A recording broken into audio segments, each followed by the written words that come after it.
सभी नौजवान देवियों और सज्जनों, आप सभी का केंद्रीय कमेटी की तरफ से हम हार्दिक अभिनंदन करते हैं। इस कार्यक्रम में आप सभी का ये जो में वक्ता रहे उनकी बहुत सी बातों को मैंने ध्यान से सुना और परखा। सबसे पहले मैं आपको संगठन के बारे में बताऊंगा। ये संगठन भारतीय ग्रामीण डाक कर्मचारी संघ एफिलिएटेड यानी कि संबद्ध बीपीएफ भारतीय डाक कर्मचारी महासंघ बीएमएस है। बीएमएस का स्थापना 23 जुलाई 1955 को बाल गंगाधर तिलक भारतीय स्वतंत्रता संग्राम के अग्रदूत जिन्होंने कहा था स्वराज हमारा जन्मसिद्ध अधिकार है, और स्वराज जन्मसिद्ध अधिकार है। इसी नीति और नियत सिद्धांत पर सदैव राष्ट्र ऋषि दत्तोपंत ठेंगड़ी जी ने इस संघ का स्थापना की है।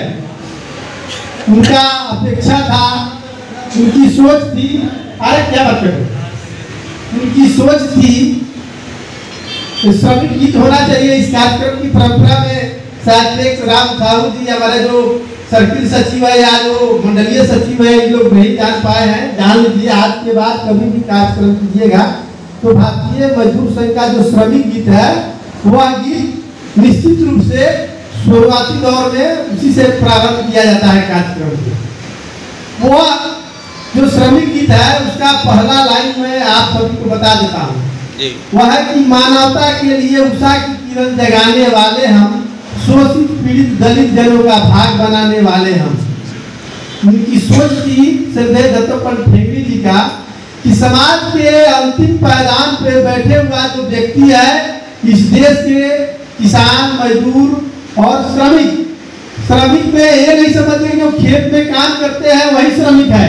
इस देश के दिल्ली के सेंट्रल सेक्रेटरिएट में काम करने वाला एक कर्मचारी भी श्रमिक है। इस पोस्टल में काम करने वाला, चाहे सेंट्रल और स्टेट गवर्नमेंट के किसी भी सेक्टर में काम करने वाला कोई भी कर्मचारी वह श्रमिक है, और एक किसान और मजदूर भी श्रमिक है। तो सबका हित का मेल मिलाने वाले हम, शोषित पीड़ित दलित जनों का भाग बनाने वाले हम। तो श्रमिक गीत में आगे या गीत है, ये पट्टी आएगी आपको। तो हमारा उद्देश्य है ये संगठन का कि समाज के अंतिम पायदान पर जो भी सेक्टर में है, चाहे वो किसान हो, मजदूर हो या कर्मचारी वर्ग में हो, उनका समस्या का समाधान हो, निराकरण हो, उनके जीवन का उत्थान हो। और इसी क्रम में हम लोगों ने सदियों से जो शोषित पीड़ित वंचित भारतीय डाक में ग्रामीण डाक सेवक हैं, उनको बंधुआ मजदूरी से मुक्ति के लिए ये P4 का एजेंडा 11/6/2023 को राष्ट्रीय कार्य समिति की बैठक हमारा भारतीय डाक कर्मचारी महासंघ कार्यालय T21 संसद मार्ग नई दिल्ली में है। एक संसद का जो फ्लैट होता है उससे बेहतर फ्लैट आवास वहाँ है। कभी किसी को मौका लगे, किसी जरूरत बस आए तो निश्चित रूप से जाइएगा, फ्री ऑफ कॉस्ट आपको रहना, वहाँ कोई प्रॉब्लम नहीं है। आप बेधड़क किसी काम के लिए जाए तो आप रह सकते हैं।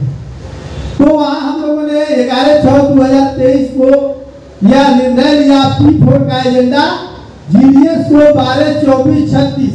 आज वो इम्प्लाई 2 साल 3 साल 4 साल पहले आए हैं GDS और 20 साल से काम कर रहे हैं, दोनों का वेतन समान रूप से है। कोई डिफरेंट होना चाहिए कि 20 साल सेवा देकर आया है, आप में और उसमें कुछ डिफरेंट होना चाहिए। तो उसके लिए हमने 12/24/36 का ये मुद्दा रखा। बहुत सारे व्हाट्सएप ग्रुप में हिंदुस्तान में आजकल सोशल मीडिया पर नए यंगस्टर जो GDS है वो बोल रहा है 12/24/36 की क्या जरूरत है। अरे 12/24/36 की निश्चित रूप से जरूरत है।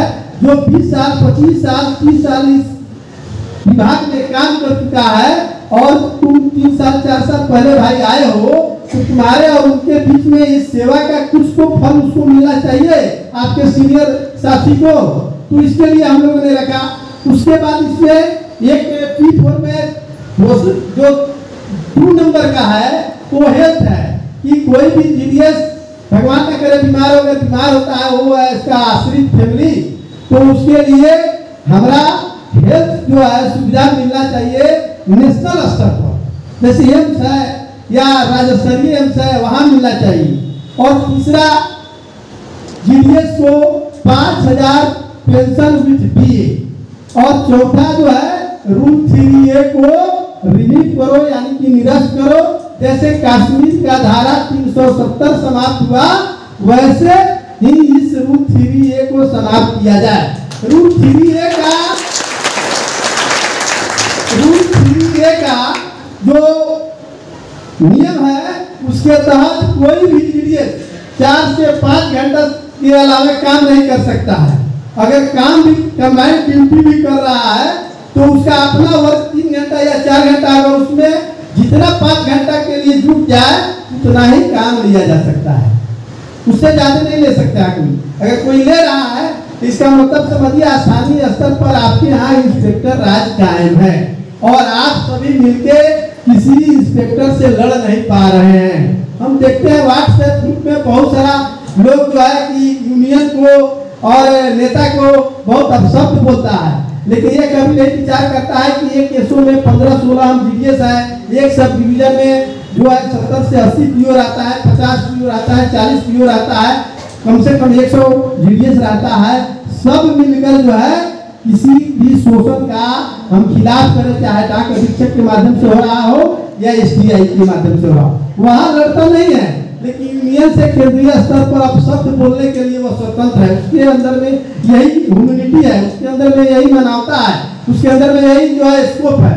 बाकी वो अपने लोकल स्तर पर सामने नहीं लड़ सकता है। व्हाट्सएप पर लिख दिया, अरे व्हाट्सएप पर तो आप ही हमको गाली लिख सकते हैं, तो क्या होगा? आसमान पर थूकने से तू कहाँ पलट के जाता है? उससे कुछ नहीं होता। आप हमारा विचार गलत है, हमारा सिद्धांत गलत है, हमारा कार्य गलत है, हमको बदल दीजिए।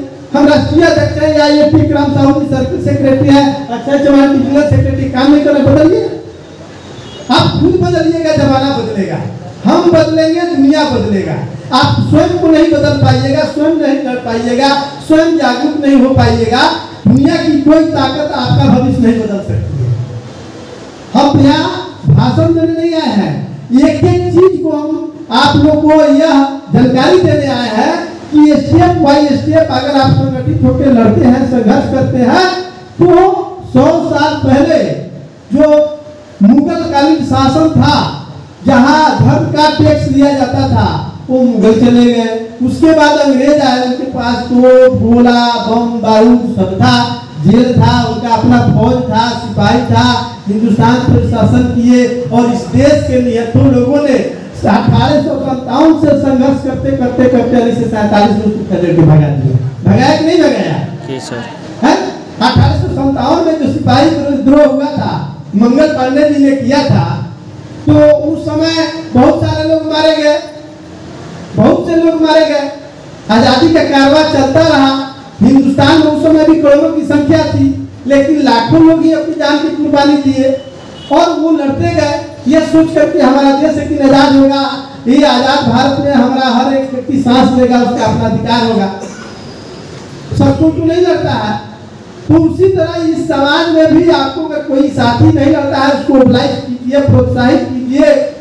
आप कहीं जाने में असमर्थ है तो उसको चंदा दीजिए, उसको टिकट कटाइए, उसको भाड़ा दीजिए, भेजिए कि भाई आप दिल्ली में रहिए, जाओ रायगढ़ में कार्यक्रम हो रहा है, जाओ। संगठन केवल स्वयं के सहभागिता से ही नहीं चलती है, बहुत प्रकार की सहभागिता होती है, उससे यह संघ चलता है। नहीं तो आप अंग्रेज के तरह जैसे शासन किया वैसे शासन में जियोगे। आज भी पूरे हिंदुस्तान में मिनी इंस्पेक्टर राज जो है वो अंग्रेजों का राज चलता है और इस सच्चाई से कोई मैंने इनकार नहीं कर सकता है। कोई आप बात रखने जा रहे हैं, अगर आपसे बात नहीं बन पाती है, आपको कोई कंबाइंड में दूसरे व्यू में टैग कर दिया, आपको यहाँ से उठा कर 30 किलोमीटर आगे तो फेंक दिया, हो क्या रहा है भाई? आप लोकल स्तर पर नहीं लड़ रहे हो, केंद्रीय स्तर के संगठन का काम क्या है? वो आपके वेज स्ट्रक्चर जो मजदूरी संरचना है, जो आपका TRCA है, उसका बदलाव, उसको बेहतर करने का, उस समस्या को केंद्र स्तर पर रखने का है। लोकल स्तर की समस्या को यहाँ डिविजनल स्तर इसको हैंडल करना है। जो यहाँ से नहीं होने वाला वो राज्य स्तर पर होगा। अगर यहाँ दोनों से नहीं होता है तो उसके लिए पत्र देंगे, वो हम केंद्रीय स्तर पर डीजी और सेक्रेटरी के यहाँ रख सकते हैं। जैसा कि आप लोग का P4 का एजेंडा हम लोगों ने 11/6/2023 को मीटिंग किया और अगले दिन 12/6/2023 को सेक्रेटरी पोस्ट डीजी पोस्ट को P4 का एजेंडा हम लोग दिल्ली में डाक भवन में देके आए हैं। आप लोग व्हाट्सएप ग्रुप पे देखे हुए गया है, अक्षय चौहान बताया होगा आप सभी को। हम लोग निरंतर प्रयास कर रहे हैं, गुजरात गए, हिमाचल गए, अभी पश्चिम बंगाल में थे, उसके बाद भारत यात्रा का ये क्रम है P4 एजेंडा का, हर राज्य में जा रहा है कि आप लोग जब तक नहीं है, संगठन है क्या? संगठन हम आप सभी मिलकर संगठन है, हम सभी मिलकर जो ईमानदारी से लड़ेंगे, जितनी ताकत से लड़ेंगे उतनी बड़ी सफलता मिलेगी। वही संगठन का कार्य है। संगठन ऐसे थोड़े है कि मैंने अलमारी में है, कोई डब्बा है और ये यहाँ रखा हुआ है यही काम करेगा, ऐसा नहीं कुछ है। संगठन आप हम सब मिलकर जो संगठित हुए हैं, सदस्य बने हैं, यही संगठन की ताकत है। हम सभी मिलकर यहाँ रायगढ़ में एचओ के पास या डाक कमिश्नर के पास जो धरना प्रदर्शन करेंगे।